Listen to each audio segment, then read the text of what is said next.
വാഴക്കൂമ്പ് അമ്മ വൃത്തിയാക്കി തരാമെന്ന് പറഞ്ഞപ്പോൾ ഞാൻ ഇത്രയും പ്രതീക്ഷിച്ചില്ല. എന്തോ ഒരു വലിയ വാഴക്കൂമ്പായിരുന്നു കേട്ടോ. വൃത്തിയാക്കി ഇത് മാത്രമേ ലാസ്റ്റ് അവശേഷിച്ചുള്ളൂ. അതും കൂടാതെ ഇതിൻ്റെ അകത്തുനിന്ന് എടുത്തു വെച്ചിരിക്കുന്ന ഈ സാധനം ഉണ്ടല്ലോ, ഇതും ഓരോന്നോരോന്നായി എടുത്തിട്ട് ഇതിൻ്റെ അകത്തുള്ള ഈ സാധനങ്ങളൊക്കെ എടുത്ത് കളയണം എന്നാണ് അമ്മ പറയണത്. അല്ലെങ്കിൽ കയ്പ്പ് വരുമെന്നാണ് പറയണേ. ഇവരിവിടെ എങ്ങനെയാ അത്രേ വാഴക്കൂമ്പ് ഉണ്ടാക്കുക? നമ്മളൊക്കെ കൂടി പോയി കഴിഞ്ഞാൽ 2-3 തവണയൊക്കെ എടുത്ത് കളയത്തേ ഉള്ളൂ. ബാക്കി അങ്ങനെ തന്നെ കട്ട് ഉണ്ടാക്കാറല്ലേ പതിവ്. ഞാൻ കുറേ വർഷങ്ങൾക്ക് ശേഷമാണ് ഈ ഒരു വാഴക്കൂമ്പ് കറി ഉണ്ടാക്കാൻ പോണത്. അതും ഇത്രയും മാത്രമേ കിട്ടിയുള്ളൂ. ഇത് ഭയങ്കര വലുതായിരുന്നേ. എന്തായാലും ഞാൻ കുറേ കഷ്ടപ്പെട്ടോട്ടെ ഇങ്ങനെ ഒന്ന് തരിച്ചെടുക്കാൻ വേണ്ടിയിട്ട്. മുറിച്ച് കഴിഞ്ഞപ്പോൾ കയ്യിലാകെ കറ. എണ്ണ ഇട്ടിട്ടും സോപ്പിട്ടിട്ടൊക്കെ കുറേ നോക്കിയതാ. പക്ഷെ ആ കറ അങ്ങനെ തന്നെ എൻ്റെ കയ്യിൽ ഇരിപ്പുണ്ട്, പോയിട്ടേ ഇല്ല. പിന്നെ ഇതായിരുന്നു അടുത്ത വലിയ ടാസ്ക്. അമ്മ ഇതൊക്കെ ഈ വാഴക്കൂമ്പിൽ നിന്ന് ഇളക്കിയെടുത്ത് വെച്ചേക്കുമായിരുന്നല്ലോ, അതൊക്കെ ഒന്ന് മറ്റേ സൈസിൽ തന്നെ കട്ട് ചെയ്തെടുക്കുന്നതായിരുന്നു വലിയൊരു ടാസ്ക്.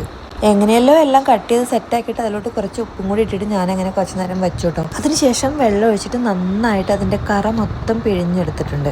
2-3 പ്രാവശ്യം ഞാൻ വെള്ളം ഒഴിച്ചിട്ട് കഴുകിയിട്ടാണ് ഈ മൊത്തം കറ പോയി കിട്ടിയത്. വെളിച്ചെണ്ണയിലാണ് നമ്മളിന്ന് തോരൻ ഉണ്ടാക്കാൻ പോകുന്നത്. അതിന് മുന്നേ ആയിട്ട് പച്ചമുളകും കറിവേപ്പിലയും വെളുത്തുള്ളിയും ജീരകവും തേങ്ങയൊക്കെ ഇട്ടിട്ട് നന്നായിട്ടൊന്ന് ചതച്ചെടുക്കുന്നുണ്ട്. ഈ മസാല വെളിച്ചെണ്ണയിൽ ഇടുമ്പോൾ ഭയങ്കര ടേസ്റ്റാണ് കേട്ടോ. ചൂടായ വെളിച്ചെണ്ണയിലോട്ട് ഉഴുന്നും കടുകും ഉണക്കമുളകും കറിവേപ്പിലയും പിന്നെ നമ്മൾ മിക്സ് വെച്ചിരിക്കുന്ന ആ അരപ്പും കൂടി ഇട്ടിട്ടുണ്ട്. പിന്നെ കുറച്ച് മഞ്ഞൾപ്പൊടി ഇട്ടിട്ട് നന്നായിട്ട് ഇളക്കി വെക്കണം. ശേഷം വൃത്തിയാക്കി വെച്ചിരിക്കുന്ന വാഴക്കൂമ്പും അതിലോട്ട് കുറച്ച് ഉപ്പ് ഇട്ടിട്ട് നന്നായിട്ട് ഇളക്കണം. അതിനുശേഷം നല്ല ഫ്രഷ് തേങ്ങ അതിൻ്റെ മേളിൽ നന്നായിട്ട് ഇട്ട് കൊടുക്കണം. തേങ്ങ കൂടിക്കഴിഞ്ഞാൽ ടേസ്റ്റ് കൂടും കേട്ടോ. ഒരു 5-6 മിനിറ്റ് വേവിച്ച് കഴിഞ്ഞാൽ നമ്മുടെ വാഴക്കൂമ്പ് തോരൻ റെഡി ആയിട്ടുണ്ട് കേട്ടോ. ചോറ് കഴിക്കാൻ എനിക്ക് ഈ ഒരു തോരൻ മാത്രം മതി, ഒരു ഒഴിച്ചു കറിയുടെ ആവശ്യമില്ല. അത്രയ്ക്ക് ടേസ്റ്റാണ്.